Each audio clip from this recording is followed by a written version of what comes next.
10 ஆண்டுகள் சிறை தண்டனை. கண் கலங்கிய ஸ்ரீகாந்த்.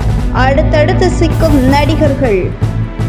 போதைப்பொருள் விவகாரத்தில் ஸ்ரீகாந்துக்கு தொடர்பு இருப்பதாக கூறப்பட்ட நிலையில் சென்னை நுங்கம்பாக்கத்தில் உள்ள காவல் நிலையத்தில் வைத்து போதை தடுப்பு பிரிவு போலீசார் விசாரணை நடத்தியதில் பிரசாத் என்பவரிடமிருந்து நடிகர் ஸ்ரீகாந்த் போதைப்பொருள் வாங்கியது, அவரிடம் செல்போனில் பேசியது தெரியவந்தது.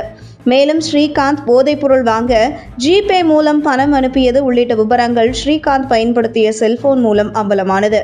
இதனைத் தொடர்ந்து நடிகர் ஸ்ரீகாந்த் வீட்டில் இருந்து போதைப்பொருள் பயன்படுத்திய 8 காலி பாக்கெட்டுகள் இருந்ததாகவும் கூறப்படுகிறது.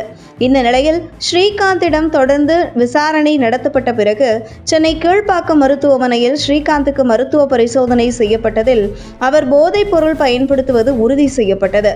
இதனையடுத்து ஸ்ரீகாந்த் கைது செய்யப்பட்டு புழல் சிறையில் அடைக்கப்பட்டார்.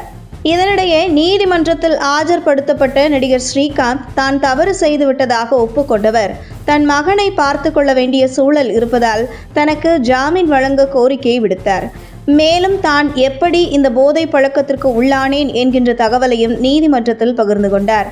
அதில் தனக்கு கொக்கைன் போதைப்பொருள் பழக்கத்தை ஏற்படுத்தியது அதிமுக முன்னாள் நிர்வாகி பிரசாத் தான் என்று வாக்குமூலம் அளித்த நடிகர் ஸ்ரீகாந்த், தீங்கரை படத்திற்காக தனக்கு பிரசாத் 10 லட்சம் ரூபாய் தர வேண்டியது இருந்ததாகவும் பணம் கேட்டால் அவர் போதைப்பொருள் வழங்கியதாகவும் தெரிவித்த ஸ்ரீகாந்த், 2 முறை அவர் வாங்கி கொடுத்து பழக்கப்படுத்திய பிறகு 3வது முறை தானே வாங்கும் நிலைக்கு தள்ளப்பட்டதாக ஸ்ரீகாந்த் தெரிவித்துள்ளார்.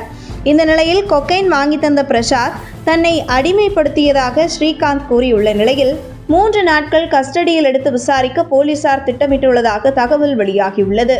மேலும் போதைப்பொருள் கும்பலுடன் தொடர்பில் இருந்த நடிகர்கள் யார் யார், சினிமா பார்ட்டிகளில் போதைப் பொருட்கள் பயன்படுத்தப்பட்டதா என்பது குறித்து விசாரிக்க இருக்கின்றனர்.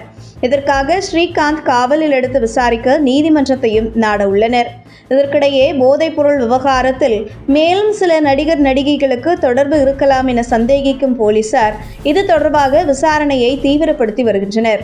இதில் இன்னொரு நடிகருக்கும் போதைப்பொருள் விவகாரத்தில் தொடர்பு இருப்பதாக தகவல் வெளியான நிலையில் அந்த இன்னொரு நடிகரான கிருஷ்ணா தலைமறைவாகி உள்ளதால் போலீசார் தீவிரமாக தேடி வருகிறார்கள். இந்த நிலையில் போதைப்பொருள் விசாரணையில் நடிகர் ஸ்ரீகாந்த் 3வது குற்றவாளியாக சேர்க்கப்பட்டுள்ளார். பொதுவாக போதைப்பொருள் வழக்கில் கைதானால் 10 ஆண்டுகள் சிறை தண்டனை என்ற நிலையில் நடிகர் ஸ்ரீகாந்திற்கும் 10 ஆண்டுகள் வரை சிறை தண்டனை கிடைக்க வாய்ப்பிருப்பதாக கூறப்படுகிறது. அதே நேரத்தில் நொங்கை தின்னவன் தப்பித்து விட்டான், அதை நோண்டி தின்னவன் மாட்டிக்கொண்டான் என்கிற கதை போன்று சினிமா துறையில் நடக்கும் பார்ட்டிகளில் போதைப் பொருட்கள் பயன்படுத்தப்படுகிறது என்கிற குற்றச்சாட்டுகள் பெருமளவு இருந்து வரும் நிலையில் இதில் தொடர்புடைய பெரும் முதலைகள் தப்பித்து விட்டது, ஆனால் பாவம் ஸ்ரீகாந்த் மாட்டிக்கொண்டார் என பரிதாபப்படுகிறது சினிமா வட்டாரங்கள். உங்கள் தின சேவல்